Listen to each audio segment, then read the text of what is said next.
दोस्तों स्वागत है आप सभी का हमारे YouTube चैनल पर।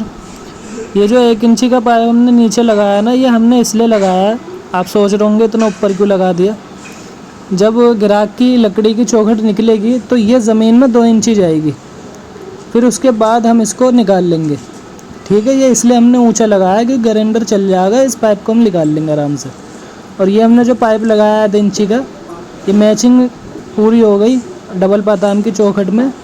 अब ये सिमेट्री सेम हो गई बिल्कुल, इसलिए हमने ये आधे इंची का पाइप लगाया है। तो आप वीडियो को लाइक और चैनल को सब्सक्राइब कर दो। मिलता हूँ अगली वीडियो में। अल्लाह हाफिज़।